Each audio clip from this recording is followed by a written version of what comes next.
बिस्मिल्लाहिर्रहमानिर्रहीम। अस्सलाम वालेकुम व्यूअर्स, आप देख रहे हैं आरजे लॉ कंसल्टेंट का यूट्यूब चैनल और मैं हूं राना जहां से। व्यूअर्स, जैसे कि आपको मालूम है कि हम आपके लिए मुख्तलिफ यूरोपियन, वेस्टर्न और इस तरह के मुल्कों की मुफीद वीडियोस लेकर आते हैं कि जिन पर आप वीज़े के लिए अप्लाई कर सकते हैं, जिन पर वर्क परमिट अपॉर्चुनिटीज़ अवेलेबल हैं, जहां पे ऐसी जॉब्स हैं कि जो आप अगर अप्लाई करें तो आप रीलोकेट हो सकते हैं। आज की जो वीडियो है वो भी उसी सिलसिले की एक कड़ी है, जिसमें हम जिस मुल्क के बारे में बात करेंगे उसका नाम है नीदरलैंड। जी हाँ व्यूअर्स, डच कंट्री, डच के बारे में आपने सुना होगा। ये एक बड़ा मशहूर मुल्क है और इसकी खासियत क्या है और इसमें आप कैसे अप्लाई कर सकते हैं और इसकी वर्क परमिट और वीज़े की कौन कौन सी कैटेगरीज हैं, उसकी डिटेल हम आपके लिए इस वीडियो में लेकर आए हैं। और इस वीडियो के दरमियान में या एंड में हम आपको कुछ वेबसाइट्स भी बताएंगे कि जो रिक्रूटमेंट एजेंसीज जिनके थ्रू आप जॉब के लिए अप्लाई कर सकते हैं, उनका भी आपको लिंक देंगे, डिस्क्रिप्शन में भी आपको बताएंगे और वीडियो में भी बताएंगे कि कौन सी मोस्ट इफेक्टिव एजेंसीज हैं कि जिनमें अप्लाई करके आप जॉब हासिल कर सकते हैं। तो ये वीडियो आप लोगों के लिए काफ़ी मुफीद होने वाली है। मेक श्योर कीजिएगा कि वीडियो पूरी एंड तक देखिएगा और अपने दोस्तों, अपने कज़न जो आप समझते हैं कि लोग इंटरेस्टेड है नीदरलैंड जाने के लिए या बाहर जाने के लिए, अपनी ज़िंदगी चेंज करने के लिए, उन तक ये वीडियो ज़रूर शेयर कीजिएगा। तो चलिए व्यूअर्स, आज की वीडियो की इब्तिदा करते हैं। आज का, जैसे मैंने आपको बताया, वीडियो है नीदरलैंड के बारे में। तो नीदरलैंड एक ऐसा मुल्क है जिसमें डच ज़ुबान बोली जाती है, लेकिन इंग्लिश भी वाइडली बोली जाती है। अगर आप चाहते हैं कि आपकी जो जॉब है वो जल्दी हो जाए और अच्छी जगह पर हो जाए और ज़्यादा सैलरी पर हो जाए, तो आप डच भी सीख लें। लेकिन अगर आपको सिर्फ इंग्लिश आती है तब भी ऐन मुमकिन है कि आपकी जॉब हो जाए। अच्छा व्यूअर्स, नीदरलैंड के बारे में हम बात कर रहे थे। नीदरलैंड पूरे शेंजन कंट्रीज में वो मुल्क है कि जो बिल्कुल ओपन माइंड है। एक्सपर्ट्स जो बिनून मुल्क, जो फॉरेन वर्कर्स होते हैं, उनको हायर करने के हवाले। व्यूअर्स, नीदरलैंड की जो लेबर मार्केट है उसमें इंतहाई शॉर्टेज है लेबर की। नीदरलैंड की मार्केट में बहुत ज़्यादा जॉब्स अवेलेबल हैं, लेकिन उनके पास वर्कर्स की, एम्प्लॉयज़ की कमी है जो उन जॉब को फिल कर सकें। उसकी वजह यह है कि कोविड के बाद एकदम इसकी इंडस्ट्री जो है वो बूम कर गई और कारोबार बढ़ गए, लेकिन क्योंकि लेबर कम अवेलेबल थी और जो स्किल सेट नया आजकल मार्केट में आया, जाहिर है वो उसकी लेबर भी कम है। यही वजह है कि जो नीदरलैंड की इंडस्ट्री है उसमें एक्सपर्ट्स के लिए बहुत ज़्यादा जगह है। इसकी एक वजह यह भी है कि जो नीदरलैंड के लोग हैं वो ज़्यादातर पार्ट टाइम काम करते हैं। और वो क्यों करते हैं? वो इसलिए करते हैं कि जो फैमिली वाले लोग हैं, नीदरलैंड में चाइल्ड केयर कॉस्ट बहुत ज़्यादा है, तो उसको जाहिर है एक लेवल करने के लिए जो नीदरलैंड के मकामी लोग हैं वो पार्ट टाइम वर्क करते हैं ताकि अपने बच्चों को खुद संभाल सकें और चाइल्ड केयर की जो एक्स्ट्रा कॉस्ट है वो बचा सकें। अब अगर मैं एवरेज पे की बात करूं तो नीदरलैंड की एवरेज पे बहुत अच्छी है। 2024 के अदादोशुमार के मुताबिक जो बिफोर टैक्स पे है वो 45,400 यूरो है पर ईयर, और अगर इसे हम महीने पर लेके आए तो ये 2,983 यानी तकरीबन 3,000 यूरो जो है वो महीने की इनकम बनती है।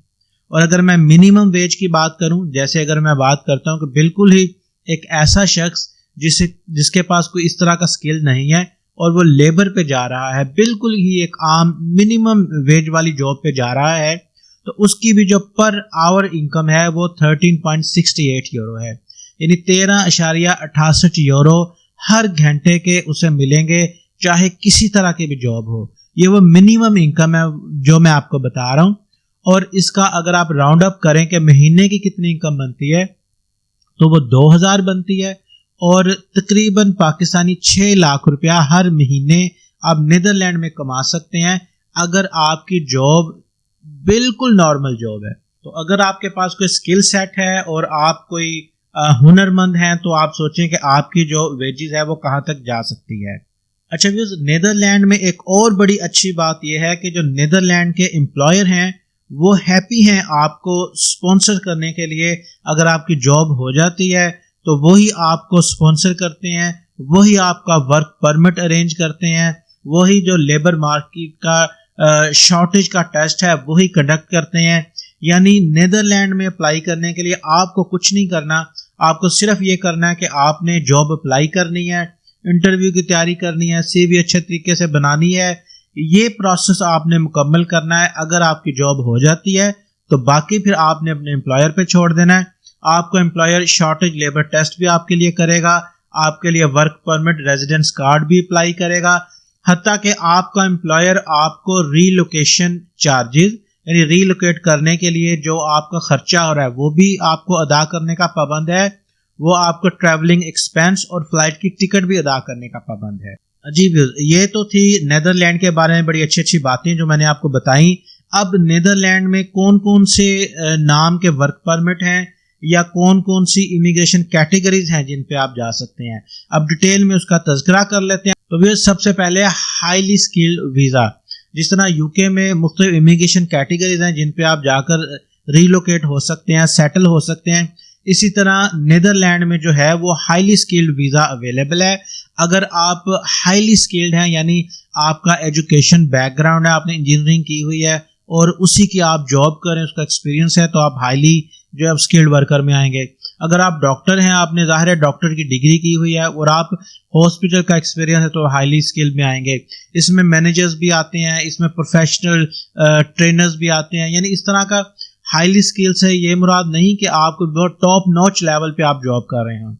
इससे ये मुराद है कि आप जिस फील्ड में जॉब कर रहे हैं उसकी आपके पास क्वालिफिकेशन और लाइसेंस मौजूद है। अच्छा जी, ये तो हो गया हाईली स्किल्ड। इसके बाद जो दूसरा वर्क परमिट आप अप्लाई कर सकते हैं वो है EU blue card. EU blue card आपको अपॉर्चुनिटी देता है कि आप यूरोप में कहीं भी जाके आप जॉब कर सकते हैं। इसकी एक मिनिमम इनकम थ्रेशोल्ड है। अगर वो आप उसके लिए अप्लाई कर देते हैं और आपको इतनी मिनिमम जॉब की जो है वो इनकम की जॉब मिल जाती है तो आप EU ब्लू कार्ड होल्डर हो सकते हैं और फिर आप अपनी मर्जी के मुल्क में जाकर जॉब तलाश कर सकते हैं। नॉर्मल वर्क परमिट के लिए आपको जाहिर है जिस मुल्क के लिए आप अप्लाई करेंगे आप वहीं पे जा सकते हैं, लेकिन अगर आप EU ब्लू कार्ड अप्लाई करते हैं तो आपके पास पूरे यूरोप खुला है। आप जहां भी जाएं जाके आप अपनी मर्जी के मुल्क में जाके अपनी जॉब अप्लाई कर सकते हैं। इसके बाद तीसरा जिसका मैं जिक्र करूंगा वो है इंट्रा कंपनी ट्रांसफर। उसका ये मतलब है कि अगर आपकी जिस कंपनी में काम करते हैं वो इंटरनेशनल कंपनी है या वो कंपनी अपनी ब्रांच खोलना चाहती है नीदरलैंड में, तो वो कंपनी आपको पाकिस्तान से, इंडिया से, नेपाल से, बांग्लादेश से, श्रीलंका से नीदरलैंड में ट्रांसफ़र कर सकती है अपने ही दूसरे ऑफिस में। ये उन लोगों के लिए है कि जो जाहिर है मैनेजेरियल लेवल पे या अच्छे लेवल पे काम कर रहे हैं और उनकी कंपनी समझती है कि वो एसेट है उनका और वो चाहती है कि आप नीदरलैंड में जाकर उनके लिए काम करें, तो ये वीज़ा उन लोगों के लिए है। जी चौथा वीज़ा जिसकी मैं बात करूंगा वो है स्टार्टअप वीज़ा। बहुत सारे मुल्कों की तरह नीदरलैंड ने भी स्टार्टअप वीज़ा शुरू किया हुआ है। स्टार्टअप वीज़े का मतलब यह है कि अगर आप कहीं जॉब नहीं करते, आप बिजनेस भी नहीं करते, लेकिन आप बिजनेस माइंड हैं, आपके पास कोई ऐसे आइडियाज़ हैं कि जिनके ऊपर जाके आप एक नया बिजनेस लॉन्च करना चाह रहे हैं, नया बिजनेस स्टार्ट करना चाह रहे हैं, तो नीदरलैंड आपको वेलकम करता है स्टार्टअप वीज़े के ऊपर। उसके लिए आपको अपना प्लान जो है बिजनेस का वो अप्रूव करवाना पड़ता है नीदरलैंड से। अगर वो आपका प्लान अप्रूव हो जाता है तो आप नीदरलैंड का स्टार्टअप वीज़े पर जा सकते हैं। जी ये तो मैं बात कर रहा था वो स्पेशलाइज्ड इमिग्रेशन कैटेगरीज, वो स्पेशलाइज्ड वीज़े डिफरेंट कैटेगरीज के ऊपर आपके ऊपर पूरे उतरते हैं। अब एक जनरल वर्क परमिट भी है, एक जनरल वर्क वीज़ा है कि अगर आप जॉब के लिए अप्लाई करते हैं, आप ऊपर वाले किसी भी वीज़े के ऊपर आप नहीं जाना चाहते, तो आप नॉन EU कंट्री के रेजिडेंट होने के नाते अगर आपको जॉब मिल जाती है और आपका जो लेबर शॉर्टेज मार्केट टेस्ट है वो पास हो जाता है तो आप जनरल वर्क परमिट पर भी नीदरलैंड आ सकते हैं। जैसे कि मैंने आपको पहले बताया कि नीदरलैंड की खास बात यह है कि वर्क परमिट से लेकर रेजिडेंस परमिट तक तमाम चीज़ें आपको एम्प्लॉयर आपके लिए अप्लाई करता है और आपने इसमें कुछ करना नहीं होता। छठा जिस वर्क परमिट की मैं बात करूंगा वो है सीजनल वर्क परमिट। जैसे कि आपको मालूम है कि सीजनल वर्क परमिट बहुत सारे मुल्कों ने शुरू किया हुआ है, उसमें नेदरलैंड भी एक है कि जो आपको 3 महीने, 6 महीने या 9 महीने का सीजनल वर्क परमिट इशू करता है। अगर आपके पास किसी किस्म का कोई स्किल नहीं है लेकिन आप खेती बाड़ी कर सकते हैं, आप मजदूर हैं, आप पिकअप कर सकते हैं, जैसे यहाँ पाकिस्तान, इंडिया में जब कपास आती है तो चुनने के लिए लोग जाते हैं, इस तरह वहाँ पे बड़े बड़े फार्म्स हैं, फ्रूट पिकर्स उन्हें चाहिए होते हैं कि जो जाके वहाँ पर उनके लिए फ्रूट चुने।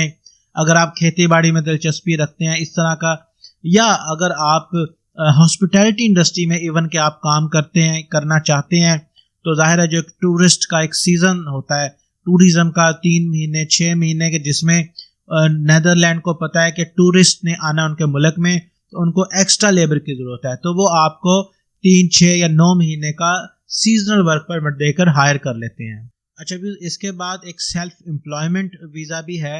अगर आप सेल्फ एम्प्लॉय हैं और आप अपने लिए काम करते हैं, आपका कोई बिजनेस है, कोई आप फ्रीलांसर्स हैं, तो आप इस वीज़े पर जो है सेल्फ एम्प्लॉयमेंट के वीज़े पर नेदरलैंड जा सकते हैं। जैसे कि मैंने आपको कुछ पिछली वीडियोस में भी बताया कि जो फ्रीलांसर्स हैं, जो सेल्फ एम्प्लॉय हैं, उनके लिए एक बड़ी गोल्डन अपॉर्चुनिटी है। सेल्फ एम्प्लॉय एक ऐसा शख्स है जिसके पास कोई स्किल है और वो ऑनलाइन अर्निंग करता है और उसके ज़रिए वो दुनिया के उन तमाम ममालिक में जाकर सेटल हो सकता है, रीलोकेट हो सकता है कि जो ममालिक ये सेल्फ एम्प्लॉय या फ्रीलांस वीज़ा ऑफ़र करते हैं। यहाँ पे मैं अपने व्यूज़ के लिए बताना चाहूँगा कि आप लोगों के लिए ग्रेट अपॉर्चुनिटी है। डजंट मैटर कि आपको कोई स्किल नहीं आती, डजंट मैटर कि आप फ्रीलांसर नहीं है, आप आज ही शुरू कर सकते हैं। बहुत सारी ऐसी फ्री वेबसाइट्स हैं जो आपको फ्रीलांसिंग सिखाती हैं, जो आपको स्किल सिखाती हैं। All you need is dedication, hard work for your future. आप अपना एक पूरा होराइजन आपके लिए खुला है। आप कोई भी स्किल जो आप समझते हैं कि आप उसमें काम कर सकते हैं, डजंट मैटर आपकी एज क्या है, फ्रीलांसिंग किसी भी उम्र में सीखी जा सकती है। आप फ्रीलांस सीखें, उससे पैसे कमाना शुरू करें, विद इन 1 to 2 years आप इस काबिल हो जाएंगे कि आप दुनिया के उन तमाम मुल्कों से किसी भी मुल्क में जाकर रीलोकेट हो सकते हैं, सेटल हो सकते हैं कि जो आपको फ्रीलांसिंग वीज़ा ऑफर करता है। व्यूज़ 8वां वीज़ा जिसकी मैं बात करूंगा वो है नोमाड वीज़ा। अगर आप समझते हैं कि आप नोमाड वीज़े की जो एलिजिबिलिटी क्राइटेरिया है उसके ऊपर पूरा उतरते हैं कि जो आपको सिर्फ एक मिनिमम इनकम ब्रैकेट आपको दिखानी है और उस पर अगर आप पूरा उतरते हैं तो आप नोमाड वीज़े के ऊपर भी जाकर नेदरलैंड जो है वो सेटल हो सकते हैं। जी व्यूअर्स, ये वो तमाम इंफॉर्मेशन थी और ये इमिग्रेशन कैटेगरीज और वर्क परमिट के मुख्तलिफ कैटेगरीज थी कि जिनके ऊपर आप जाकर नेदरलैंड जो है वो सेटल हो सकते हैं। अब हम जैसे कि आपसे वादा किया था आपको बताएंगे वो तमाम रिक्रूटमेंट एजेंसीज के वेबसाइट कि जिन पे आप जाकर जॉब अप्लाई कर सकते हैं। हम मेक श्योर करेंगे कि अगर आपका नेदरलैंड में इंटरेस्ट हमें देखने को मिलता है और हमारी ये वीडियो 2000 वॉच क्रॉस कर देती है, अगर हमारी ये वीडियो 2000 व्यूअर्स क्रॉस कर देती है, तो हम नेदरलैंड के ऊपर जॉब कैसे अप्लाई करनी है और कौन से ऐसे रिक्रूटमेंट एजेंसीज हैं कि जिन पे अप्लाई करने पे आपको डेफिनेटली हायर चांसेस हैं जॉब करने के, वो तमाम चीज़ें हम आपके लिए अगली वीडियो में लेकर आएंगे और जॉब अप्लाई करना भी सिखाएंगे, CV बनाना, और ये सारी सर्विसेज हम आपको वीडियो में सिखा देंगे ताकि आपको किसी को भी 1 रुपया देने की ज़रूरत ना पड़े और ये तमाम चीज़ें आप खुद कर लें। तो मेक श्योर कीजिएगा कि इस वीडियो को अपने तमाम दोस्तों तक फैलाएं, इतना फैलाएं कि इसके 2000 व्यूअर्स हो जाएं ताकि फिर हम इसके ऊपर आपके लिए दूसरी वीडियो लेकर आएँ। जी व्यूअर्स, अब चलते हैं रिक्रूटमेंट एजेंसीज की तरफ। उसमें जो सबसे पहली है वो है इंडीड। इंडीड के ऊपर काफ़ी ज़्यादा अपॉर्चुनिटीज़ हैं नेदरलैंड में जॉब की। उसके बाद ग्लासडोर है, फिर work.nl है, स्टेपस्टोन है, उसके बाद रैंडस्टैंड है, उसके बाद jobbird.com है। ये तमाम वो वेबसाइट्स हैं कि जिनके ऊपर आप जाकर अपनी रजिस्ट्रेशन करवा सकते हैं, अपनी यूरोपास CV कवर लेटर बनाकर इनके ऊपर अपनी रजिस्ट्रेशन करवा सकते हैं। मेक श्योर करें कि आप जो जॉब अलर्ट होता है वो लाजमी अपना लगाएं, अपना एक फ़िल्टर लगा के कि आपने किस जॉब के लिए अप्लाई करना चाह रहे हैं, आपकी अपनी क्या चॉइसेस हैं और आप किस किस जो है वो ब्रॉड स्पेक्ट्रम के लिए आप जाना चाह रहे हैं तो वो सारा लगा के आप अपना फिल्टर सेट कर लें। उसका ये फ़ायदा होगा कि आपके इनबॉक्स में हर जॉब आया करेगी, तो आपको फिर चांस मिलेगा ज़्यादा से ज़्यादा जॉब के लिए अप्लाई करने का। ये जो रिक्रूटमेंट एजेंसीज हमने आपको बताई हैं, इनके अंदर जाकर रजिस्ट्रेशन करने का तरीका, जॉब कैसे अप्लाई करनी है, जॉब ढूंढनी कैसे है, ये सारी चीज़ें हम आपको अगली वीडियो में बताएंगे। शर्त यह है कि इस वीडियो के आपने व्यूज़ 2000 से ऊपर लेकर जाने हैं। ठीक है नाज़रीन, यहाँ तक ये वीडियो थी। इस वीडियो का अख्ताम यहीं पर करते हैं। अपनी दुआ में याद रखिएगा। अगर वीडियो अच्छी लगे तो शेयर कर दीजिएगा। अपने होस्ट राना जहां को इजाज़त दीजिएगा। अल्लाह।